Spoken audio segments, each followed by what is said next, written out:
Studio with more on the ongoing crisis in the South. Please welcome diplomatic and Middle East analyst Idan Ronen. So, do you have any updates for us since this morning? Well, for the best of my knowledge, there were several hits. There was a direct hit in the Ashkelon building here. The situation doesn't look as if it is too clear at this point how we're going forward. We are absolutely aware of the fact that Islamic Jihad, it must have Jewish blood photo.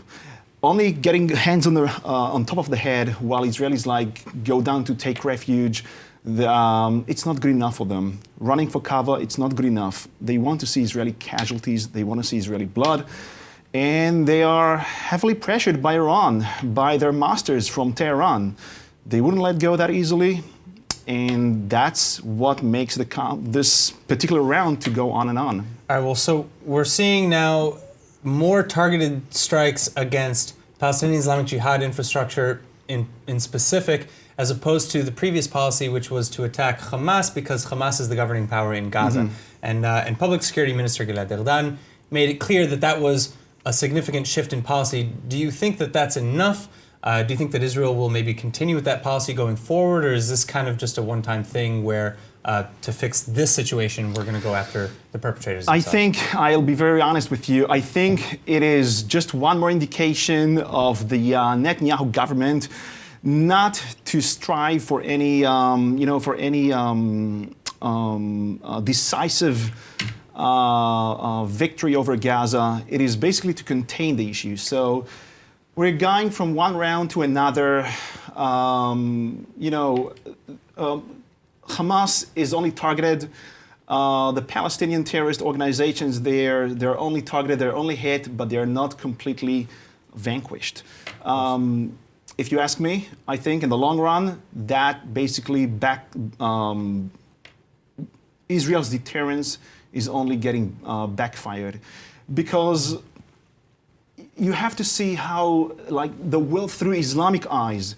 We are very much used to see how the world looks our own Israeli or Jewish or Western eyes, but through Islamic eyes, ceasefires are only a timeout for rearming and regrouping, and that's why they'll never tire. If they're not vanquished for good, then they will keep grow stronger. They will keep further rearm themselves, and it's only a matter of time. That's for absolute sure thing. We're going to find ourselves in the next round in. Who knows what's going to be the occasion about? No, Israel has also stopped its policy of targeted terrorist assassinations in accordance with deals that they have with Egypt and Hamas. But obviously, they felt the need to change that when it came to Abu al-Atta. Are Hamas and Egypt holding up their end of the deal here? Hamas is despised by Egypt. The Egyptian, for their behavior, or because they're an offshoot of the Muslim Brotherhood, or for what reason? Well, the reason is because Hamas just keeps undermining Egyptian interests, because Hamas basically is only causing them. You see, Hamas is basically is some sort of a tentacle coming out from Muslim Brotherhood, sitting in Cairo.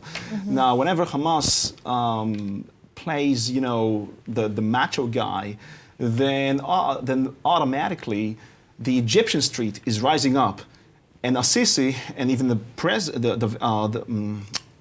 presidents before him, they always it's a kind of a headache. They always have to keep their street calm down. Right. So I'll just make it just to make story short. Hamas is a headache for Egyptians. They have to get into the picture and only create some sort of a camouflage or a mirage of ceasefire and let's get everything together and so on. All right. Well, thank you so much for joining us. Sure. Thank you so much.